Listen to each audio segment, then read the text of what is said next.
सुप्रभात। आपका बंटी इनके लेखक है मनु भंडारी। इसी में शकुन, अजय, बंटी, वकील चाचा, डॉक्टर जोशी, मीरा, टीटू, शन्नू, कुप्पी, अम्मी और जोत ये पात्र हैं। ये उपन्यास मनोवैज्ञानिक है।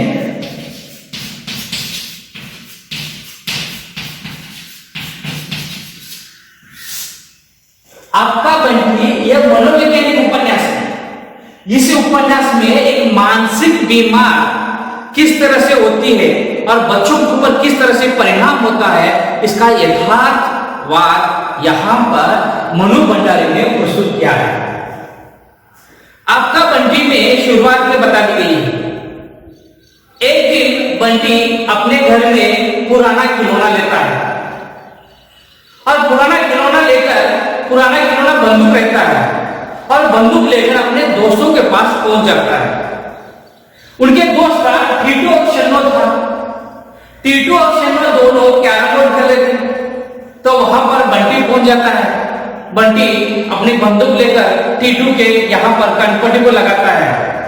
कहता है कि टीटू हिलो पर। जब वहां पर बंटी टीटू को ऐसा धमकाता है, धमकाने के बाद वहां पर अक्षर से टीटू जगह पे ही रुक जाता है। बंटी क्या है, बंटी क्या है, मुझे दिखाओ ना, मुझे दिखाओ ना। तब बंटी दिखाता है, देखिए मेरे पास बंदूक है। तो वहां पर वो कहता है, बंटी बंदूक कहां से लाया? अरे मेरे पापा भेज दिए थे। अरे तेरे पापा कब आए थे? नहीं, मेरे पापा वकील चाचा के माध्यम से मेरे घर पे भेज दिए थे। अरे बंटी तुझे मालूम है तुम्हारे पापा तुम्हारी मम्मी एक जगह पे क्यों रहते हैं? मुझे क्या पता। अरे बुद्धू कहेगा तुम्हारे मम्मी और पापा ये दोनों का क्या हो चुका है? तलाक हो चुका है। अजय और शकुन का तलाक हो चुका है।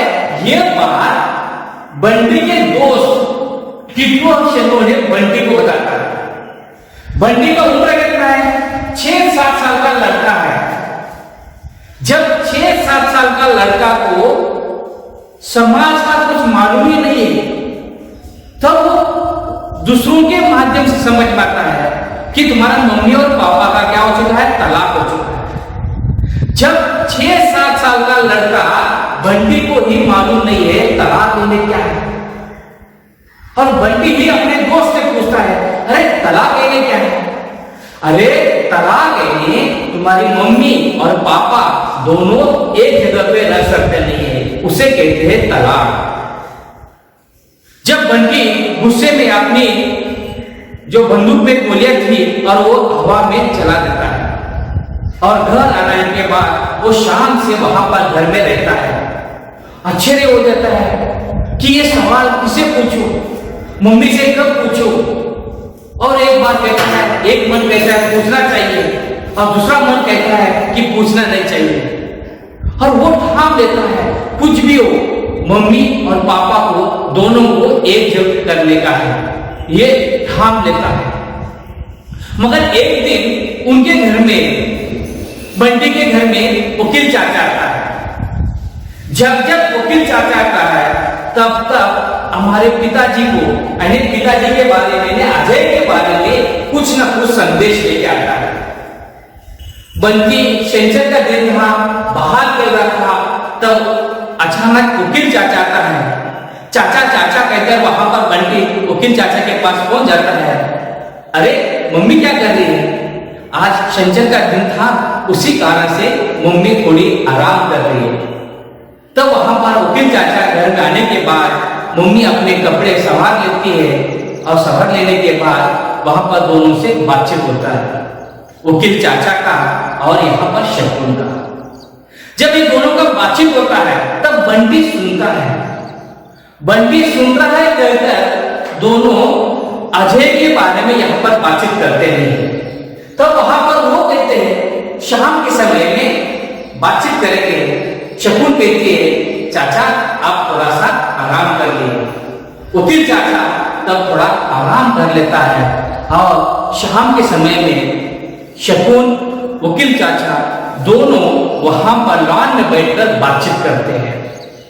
तब बंटी धमक से वहां पर जाकर वकील चाचा के पीछे जाकर वहां पर सुनने का प्रयास करता है।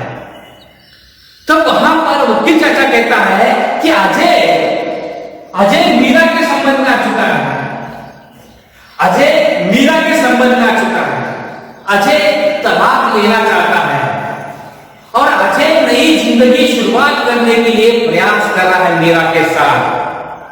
अजय ने ठान लिया है कि मुझे तलाकी चाहिए। तब वहां पर वकील चाचा कहता है शकुन को, शकुन तुम भी शकुन की तरह जीने का प्रयास करो। आप कब तक रहेंगे ऐसे बंटी के ऊपर, आप खुद स्वयं निर्भर हो जाओ।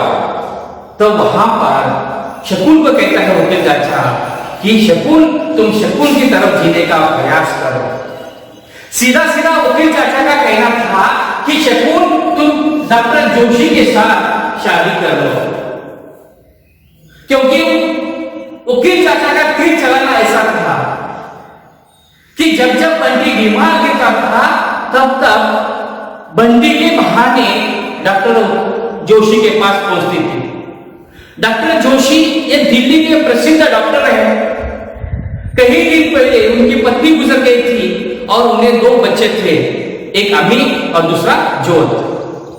मगर इन दोनों का थोड़ा सा दोस्ताना बढ़ चुका था, दोस्ती में थोड़ा सा प्रेम एवं प्यार में हो चुका था।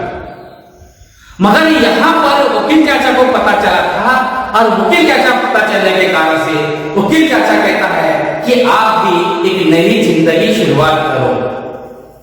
तुम बंटी के बारे में ज्यादा चिंतित मत हो, बंटी की जगह पे है और आप आपके जगह पे रहो। ऐसा यहां पर वकील चाचा शकुन को सलाह देता है। अजय और शकुन का दोनों का तलाक हो जाता है। तलाक होने के बाद अजय एक नई जिंदगी मीरा के साथ शुरुआत करता है। शकुन एक डॉक्टर जोशी के जीवन के साथ यहां पर शुरुआत करने के लिए प्रयास करती है। कई दिनों के बाद शकुन बंटी से कहती है बंटी आज हमें बाहर घूमना है। बंटी बहुत सारे उत्साह के साथ तैयार हो जाता है। इधर मम्मी भी तैयार होती है और इधर बंटी भी तैयार होता है। बंटी को ऐसा लग रहा है कई दिनों के बाद आज मम्मी बहुत खूबसूरत लग रही है और बंटी तैयार हो जाता है और मम्मी भी तैयार हो जाती है और बाहर से डॉक्टर साहब आ जाते हैं गाड़ी लेकर और हॉर्न बजाता है। हॉर्न बजाने के बाद वहां पर बंटी का जो सारा उत्सव था, सारा जोश था, वो सारा जोश खत्म हो जाती है और मम्मी कहती है चलो चलो चलो बंटी डॉक्टर साहब आ गए, चलो वहां पर गाड़ी में बैठो। और डॉक्टर साहब, शकुन और यहाँ पर बंटी, टीटू, शन्नो, ये 5 लोग यहाँ पर एक बगीचा में जाते हैं और बगीचा में जाने के बाद और अम्मी और जोत बाहर खेलने जाते हैं और बंटी मम्मी को छोड़कर बाहर जाता नहीं है।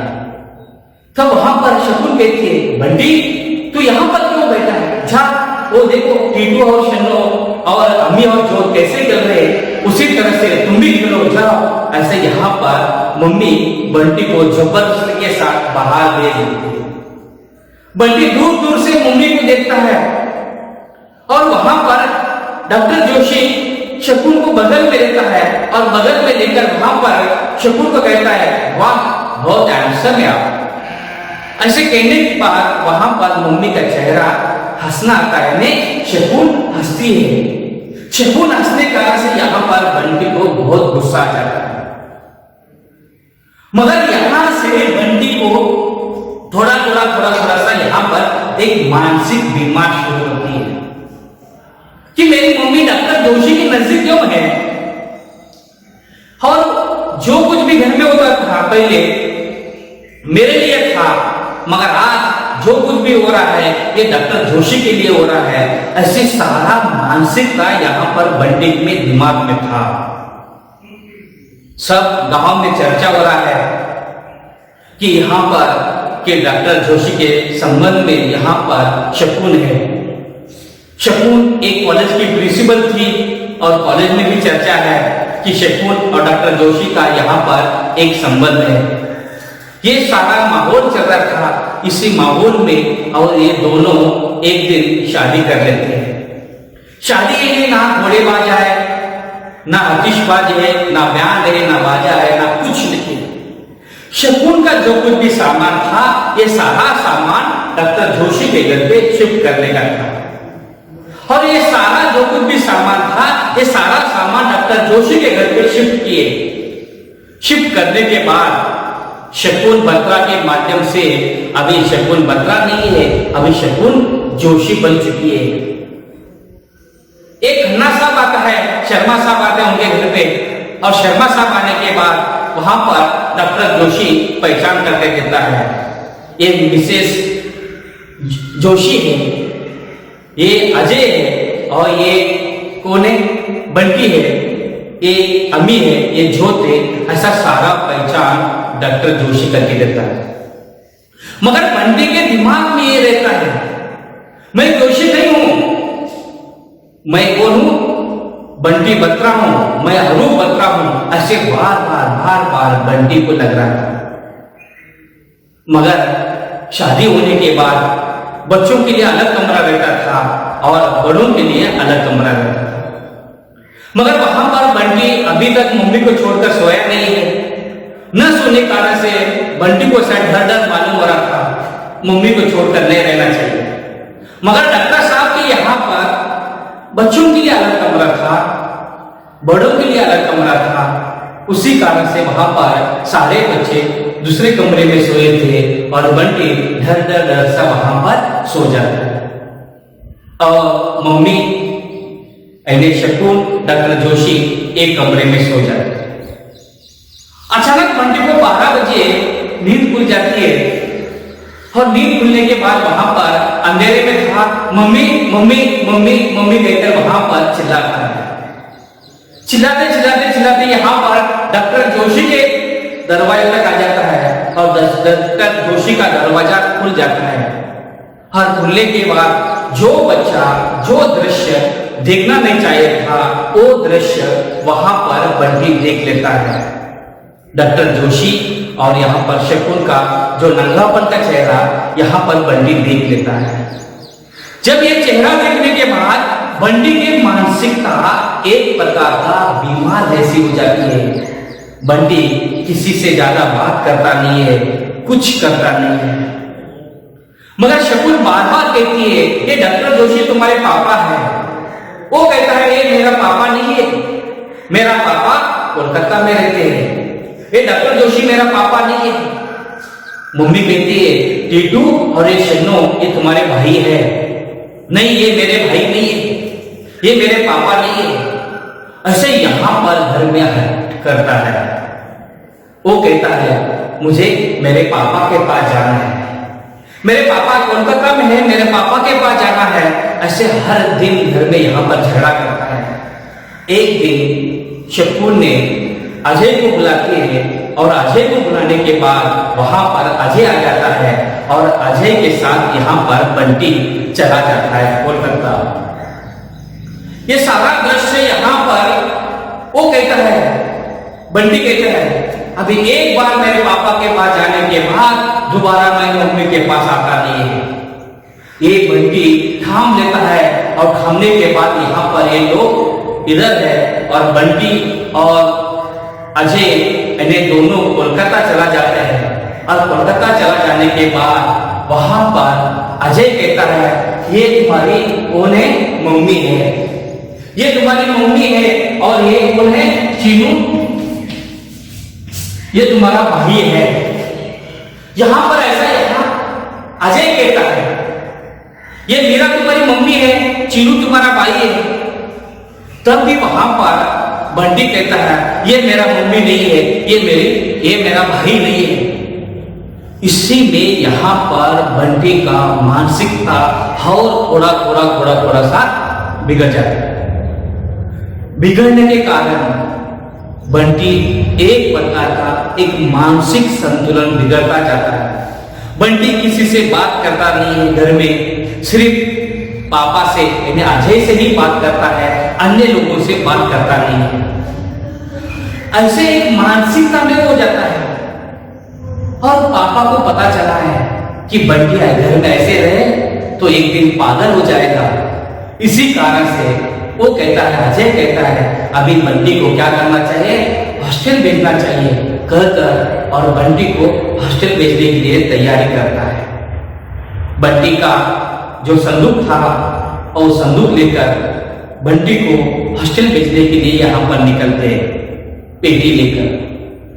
मगर जब वहां पर बंटी पापा ये दोनों लेकर चला जाता है, जब वहां के प्रिंसिपल से बातचीत हो जाता है, वो कहता है तुम्हारे मम्मी का नाम क्या है। बंटी कुछ सवाल का जवाब देता नहीं है। तुम्हारे पापा का नाम क्या है। बंटी वहां पर भी सवाल का जवाब देता नहीं है।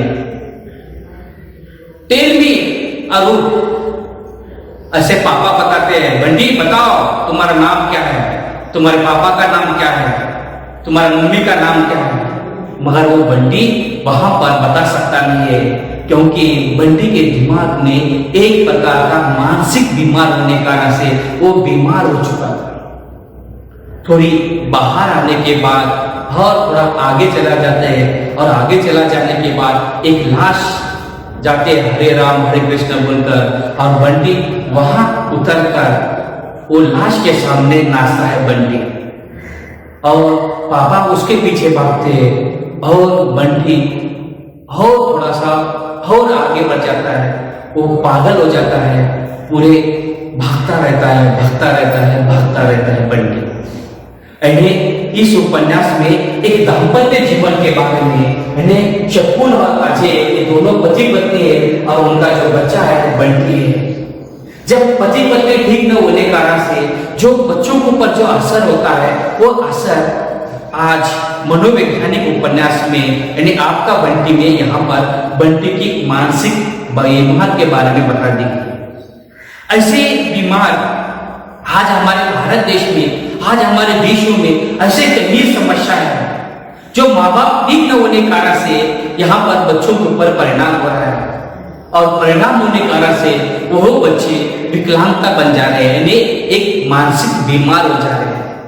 और मानसिक बीमार होने के कारण से उनका धार्मिक, सामाजिक, शैक्षणिक और आर्थिक इनका प्रगति हो रहा नहीं है। और इसी कारण से इस उपन्यास का पढ़ने का एक ही उद्देश्य है कि समाज में माँ बाप ठीक होना चाहिए। माँ बाप ठीक है तो यही संस्कार वो अपने बच्चों को पढ़ा सकता है।